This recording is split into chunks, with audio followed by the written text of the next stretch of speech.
First round draft picks are always more flashy, more profile, and generally more well known. But the second round of the NFL draft has produced Hall of Famers for several teams and longtime starters for others. For me personally, I think Super Bowl champions are built on day 2 of the NFL draft, where you can find big steals and huge value in the second and third round. So without further ado, let's take a look at the greatest second round draft picks in NFL history. The draft pick that ultimately became Rob Gronkowski, number 42 in the 2010 NFL draft, changed hands 3 times, going from the Bears to the Buccaneers to the Raiders to the Patriots. Bill Belichick traded up 2 spots to acquire the 21-year-old pass catcher out of Arizona. That decision went a long way to the Patriots claiming champions 4 through 6. Gronkowski gave Tom Brady an unrivaled weapon during most of the 2010s. Gronk's 17 touchdown catches in 2011 remained a tight end record, and he spent the next several years submitting a strong argument as the most dominant tight end ever. A lot of people, particularly younger NFL viewers, will probably consider Travis Kelce the greatest tight end of all time, but me personally, it's Rob Gronkowski. I think they're very similar. Kelce may be a little bit with the yards after the catch, but Gronk's blocking was literally Hall of Fame level alone. He was able to block defensive ends on a regular basis, and this goes without saying, but his ability to get open, catch tightly contested balls, and his ability to just kind of not be tackled by one guy, in my opinion, makes him the greatest tight end of all time. Rather than taking Mike Vick first overall in 2001, the Los Angeles Chargers traded down to number 5 and drafted a first ballot Hall of Famer, LaDainian Tomlinson, and added a future first ballot inductee in round 2. Brees came to San Diego as the first pick in that second round, although the Purdue product's early career struggles led to the Chargers to draft Phillip Rivers 4th overall in 2004,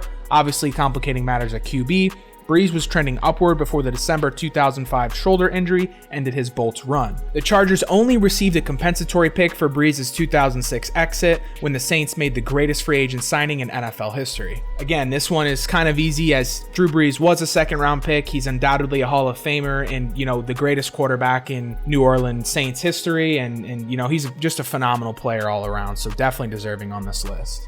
Issac Bruce, drafted by the St. Louis Rams, and Bruce first toiled on unmemorable Rams teams that really struggled, and then he became an elite Pro Bowl snub amid his 1,700-yard season in 1995. Think about that. Almost 1,800 yards, actually. 1,781 yards in 1995. But he remained in his prime as quarterback Kurt Warner broke out. The recent Hall of Fame inductee's 80-yard Super Bowl game winner gave the Rams their first Super Bowl title. Bruce played 16 seasons, 14 of those with the St. Louis Rams, definitely deserving on this list. Michael Strahan, drafted by the New York Giants. Now, he played long enough to be part of 3 memorable Giants eras: the LT Phil Simms period, Jim Fossil's Super Bowl group, and the initial Eli Manning teams. Strahan began his career as a second-round pick, 40th overall in 1993 from a small school. The Texas Southern alum became one of the most famous NFLers ever, largely on his post-career success, but let's not kid ourselves. On the field, the powerful defensive end beat right tackles regularly on his way to 141.5 career sacks. He also had the record of 22.5 in 2001. Strahan remained a key performer through his age 36 season in 2007, a rather memorable Giants campaign that involved a Super Bowl sack from the soon-to-be TV star, and they upset the undefeated New England Patriots. Let's not forget about Brett Favre. The Falcons took Favre 33rd overall in 1991, as the infamous dorm room jorts photo illustrates, but then traded him after 1 season. The infamous transaction came after Atlanta's third-string rookie rubbed some, including head coach Jerry Glanville, the wrong way. Off-field behavior, poor playbook comprehension, and in-season weight gains led to just 4 Favre pass attempts in 1991 when he sat behind Chris Miller and Billy Joe Tolliver. Favre never completed a pass with the Falcons, and Glanville signed off on trading him for a 1992 first-round pick in the offseason, and obviously he fared much better in Green Bay, but still, he was a second-round pick, and obviously one of the probably greatest second-round quarterbacks ever taken, right up there with Drew Brees. A lot of people will say Favre was better than Drew Brees. Now time to talk about one of my favorite defenders of all time and one of the most intimidating and probably just coolest persona on the field, when the Philadelphia Eagles drafted Brian Dawkins, number 61 overall in 1996. Seeing Dawkins playing 16 seasons and become the leader on the team's string of NFC title game qualifying defenses, this one's a no-brainer. Philly has made several strong second-round picks, from Randall Cunningham to LaShawn McCoy to Deshaun Jackson to Jalen Hurts, but Dawkins' 13 season stay in Hall of Fame status wins out. The hard-hitting defender made plays consistently, racking up 36 forced fumbles and 26 sacks, and was still on the Pro Bowl tier during his late 30s season with the Broncos. He did more than enough to secure the Eagles' Super Bowl appearance against the Patriots, albeit they obviously lost that one, but still, Dawkins, one of the greatest second-round draft picks of all time. Time for some new age or modern era picks in the second round when the Tennessee Titans drafted Derrick Henry. The Titans obtained the Henry pick, number 45 overall, in the Rams' 2016 trade-up for Jared Goff. After drafting their hopeful franchise quarterback in 2015, the Titans placed two Heisman winners in their backfield, Marcus Mariota and Derrick Henry. The Goff trade also gave the Titans Corey Davis and Jonnu Smith choices, but obviously Henry has been the easiest standout from the swap. Derrick Henry in today's NFL is probably the best running back and has been for the last several years, and he's just one of the cooler running backs. We usually see a lot of smaller,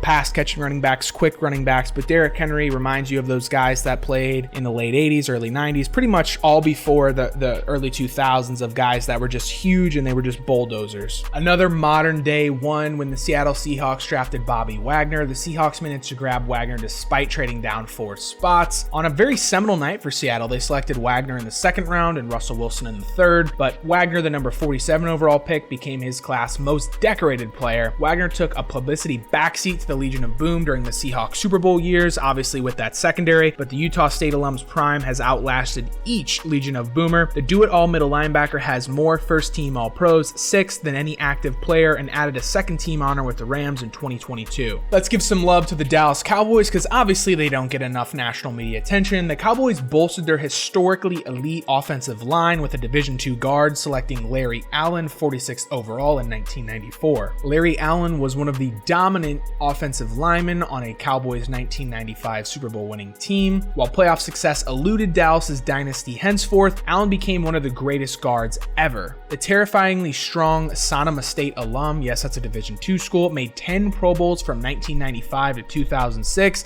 and is the rare player to land on 2 all-decade teams. A cool fact about Larry Allen is he had a max bench press of 700 plus pounds. Allen obviously used that strength to become a Hall of Famer. All right, guys, this video could have lasted 30 minutes because there's plenty of guys that I wasn't able to mention, like the Buffalo Bills drafting Thurman Thomas, the Chicago Bears drafting Mike Singletary, the Bengals drafting Boomer Esiason. I could go on and on. Packers drafting Leroy Butler, but let me know in the comments who I forgot or who I missed or who you think deserved a spot on this list. Again, it's only 8-minute long video, so I wasn't able to get everybody in here, but if you like this video, maybe I'll do more fun NFL draft videos, like guys that went to, low Division I schools or Division II schools, or best 3rd round, 4th round, etc. NFL draft picks in history. But as always, be sure to like and subscribe. It helps us build a community of like-minded NFL fans that want good off-season content. So yeah, it's free. Like and subscribe, and I will see you guys in another one. Later.